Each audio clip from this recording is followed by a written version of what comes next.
Prepare to die. A phrase that's become iconic, almost meme-worthy.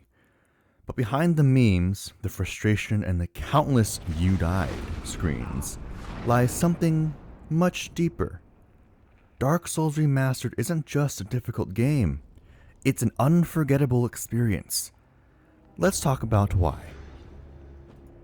First, let's talk about the elephant in the room, the clunky combat.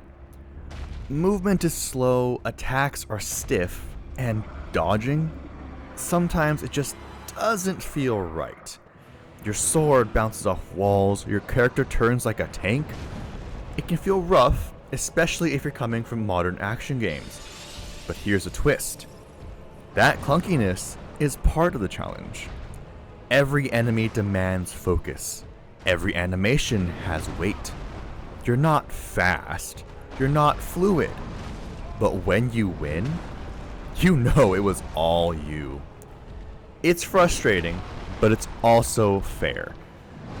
Most of the time, anyways. Probably the most referenced mechanic when speaking to Dark Souls veterans is how interconnected the world is. And that's where the true genius of Dark Souls lies. The world design. It doesn't just throw areas at you, it weaves them together. There's that unforgettable moment when a random elevator takes you back to Firelink Shrine.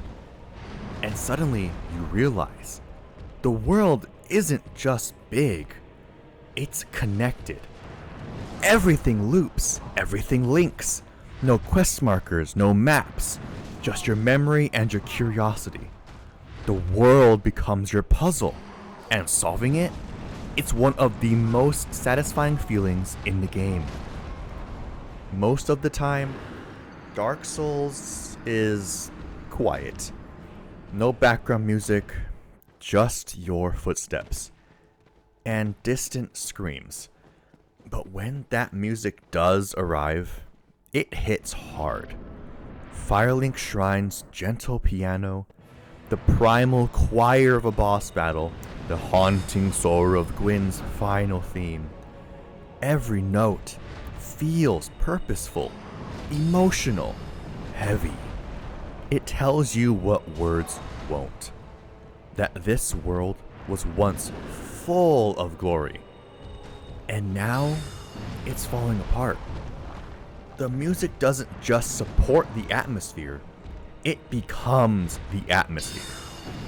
Dark Souls doesn't spoon-feed you story. It whispers it. A cryptic NPC here, a broken statue there, an item description that completely changes how you see a boss. Who is Gwyn? Why is Anor Londo empty? What exactly is the curse? You can ignore all of it and still beat the game. But if you start digging, you uncover a tragic story of fallen gods, fading flames, and cycles doomed to repeat. It's subtle, it's scattered, but when it clicks, it feels like you discovered it. And that's something few games can pull off. Now, how does the remastered version hold up? Well, it's not a complete overhaul, but it does polish the experience. 60 frames per second makes a massive difference in responsiveness. Textures are crisper, lighting is brighter, online features are smoother. It's still the same Dark Souls, but with the rough edges sanded down. And honestly, that's all it needed. If this review helped you, or reminded you why you love Dark Souls, drop a like. And if you want to, consider subscribing as well. I have some more reviews coming up for other games I have played in the past, and I hope you look forward to those as well. But for now, praise the sun, don't go hollow, and I'll see you next time. Have a nice day. Bye-bye. Dark Souls Remastered isn't for everyone. It's clunky, it's cruel, it's cryptic. But for those who embrace the struggle, it becomes something unforgettable. A world you don't just explore, you survive. A story you don't just hear, you uncover. A victory you don't just earn, you bleed for. And when that final boss falls, you'll realize it was never about the destination. It was about becoming the kind of player who could make it.